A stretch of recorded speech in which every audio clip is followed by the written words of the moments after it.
I don't know what your plans are for August, Johnny. If you've got a free weekend, the 13th, 14th, and 15th. But I don't, unfortunately. I would love to go to Sioux City, Iowa, or Idaho. Where is it? No, it's not Iowa. Sioux City, Idaho. No, Idaho? Where's he going? It's Sioux Falls. It's Sioux Falls. It's Sioux somebody. Anyways, somebody's getting sued. Dominion. It's Dominion Creek. Mike Lindell is having a 3-day cyber symposium, which it is the closest thing to like Trump Con you could possibly have. I cannot wait to see the costumes. You have to be credentialed by his people to show up, and all the media are welcome, but none of them are coming. So he's buying ad space on Fox because Fox is not treating him right. So he wants to fill their pockets with more of his money. And during the symposium, he's going to show all the quote unquote evidence that he has accumulated. Is it South Dakota? Thank you. Sioux Falls, South Dakota. Is that where it is? Chat room. Thank you. The problem I have is I have a great memory, but it only applies to things I actually love and care about. Yep. And be it topics, the good and the bad of a topic or whatever. But at this point, I, like a lot of Lindellites, have lost faith in this ridiculousness. And he's planning this 3-day symposium where he is going to show and release. This is the allegation. This is the part that I'm waiting for, because I, like many of you, have. I love the fact that they now have a Republican museum where you can go see Hunter Biden's laptop for real. You can touch it if you want to. It actually exists. I'm kidding. It doesn't. And they made it up, and no one ever has seen a picture of it. And I think at one point, Rudy Giuliani allegedly held it up on a live stream, but never since, and never showed it to anyone physically, and just has a stack of hard drives that he magically came back with from Ukraine. Did the laptop have like a whole bunch of anime stickers on it and stuff? There's a laptop, wasn't it? Yeah, but I'm still waiting. Rudy, we need to see it again. You need to bring it with you everywhere. Yeah. Okay. You made enough copies and passed it around. Nobody's gonna Blue Thunder you. You're not gonna end up like the Jaffo in Blue Thunder. You're just gonna go to jail apparently and lose your law license. But over the this cyber symposium as it comes up, Lindell himself has dumped millions of dollars. That $9 million we were talking about for Maricopa County, a decent amount of that is Mike Lindell money. The money that is being used to fund the Pennsylvania attempts and the Arizona attempts, the Wisconsin attempts and the Michigan attempts and the Georgia attempts to overturn the election, a good portion of all of those Lindell money. And that this cyber symposium, I will say, is going to be one of the most glorious and tragic crash and burns you have ever seen.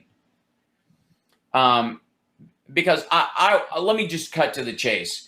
As someone who has done something that Mike Pillow insists no one has done, as someone who has watched all of his movies and have gone through all of the details in said movies, I'm so line by line, I did it on a live stream. Everybody's watched me do it. I have seen all of his movies, all of his offshoots, most of his interviews.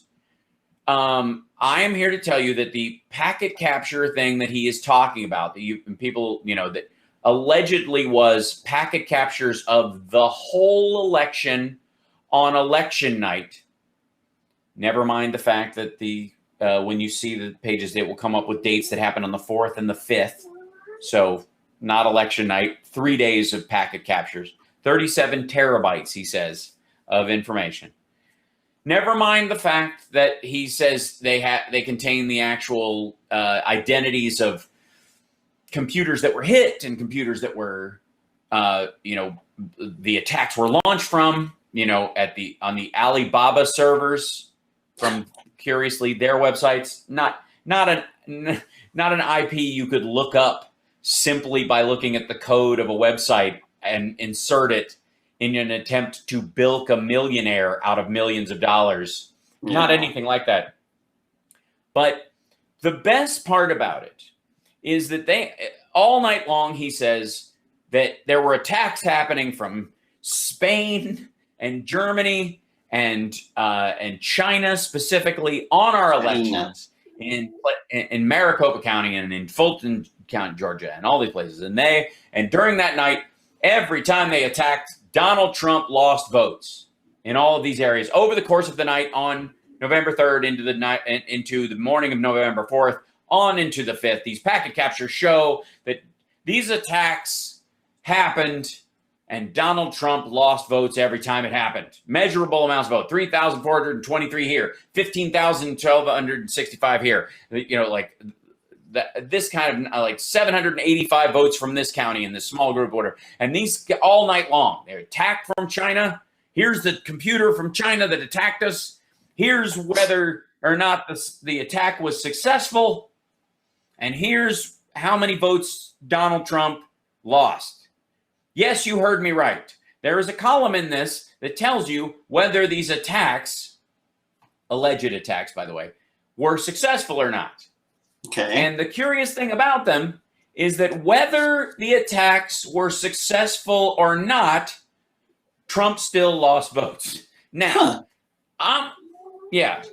let's just say that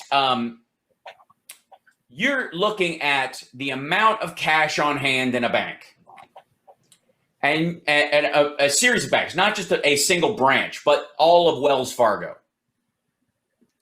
And you're going to prove that the entire banking system was robbed and that everybody's money was stolen.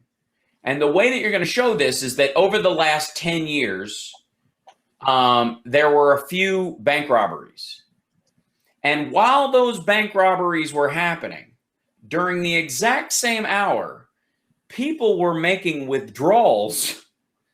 Money was leaving banks at other branches, and people were walking out the front door. Now, they took it out of their own accounts and walked out of there, but still, because they happened at the same time that this, robbery happened, which, by the way, we will find out later, wasn't actually a robbery, just another series of withdrawals that were normal to the system, that also money was being put in, money was actually being inserted into the bank's system so that the banking balance sheet went up in some cases while this alleged robbery was happening.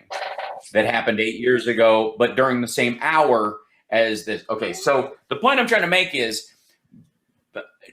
in Mike Lindell's argument, Donald Trump loses votes in all these areas, whether or not any of these attacks that he alleges occurred were successful or not. Whether or not they got into the system, Trump loses votes as they continue to count through the night and continue to count into the next day, when all of these areas run by Republicans wanted to create the red mirage for Trump, where on election night it looked like he was way ahead.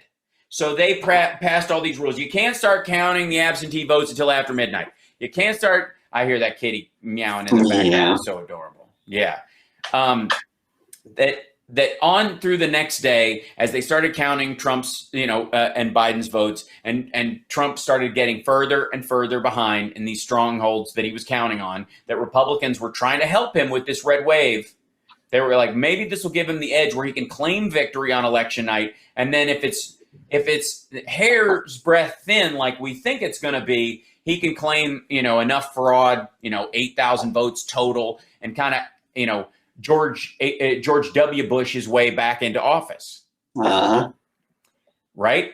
And unfortunately for them, there was a huge difference, 11 million votes, and it was nowhere near possible. So that red mirage didn't hold. Didn't hold for very long at all. Red mirage. But yeah, that was what they were calling it. That was the idea that because of in-person voting and because of the rules passed by Republicans, that that early votes or mail-in votes that were received on the day wouldn't be counted until the next morning, till 6 a.m. or 8 a.m. the next morning. It would create this idea that, oh, Trump's way ahead on election night. And by the way, he knew this. There was conversations about this. This was in the news. Everybody knew this is how it was going to play out. And Trump was playing up the idea that this wasn't a mirage, this was actually him winning. And that all night long, these big piles of BS that he said at his thing started pouring in, these huge dumps of votes from nowhere, which were votes held back by the Republicans in charge of certain areas, which are the same people who are in charge of these areas that are doing audits and all this kind of stuff, intentionally held this back, and the red mirage did not work, did not hold. And Mike Lindell, his entire premise is built on the idea of the red mirage still being a reality, not a smokescreen, not a mirage at all, but the reality that actually exists. Unfortunately for him and for Trump and for all these other folks, the basis of his entire argument is these packet captures that show we were attacked all night long, and hour by hour, minute by minute, he can show you when this attack happened and how many votes Trump lost. The problem he has, and the problem that's going to come from this, because he was able to, for one of his shows, selectively edit out in the second version all the ones where the attack was unsuccessful, never made it through, but Trump still lost votes. And by the way, let's not forget, the attacks are from major corporations or media groups all over the world who were constantly checking with the state servers that were updating the votes for the folks like Steve Kornacki here and worldwide that were, interested in the American election and were constantly updating their voters on election night as well, because the downfall of Donald Trump was a worldwide phenomenon. The people all over the world want to hear this. So these attacks that are part of these quote unquote packet captures were really just, you could check with the postings on the Secretary of State's website that would constantly update. These were not the certified results. This was just what the count was. And so they're off by a couple of thousand votes here and there, and then more would come in.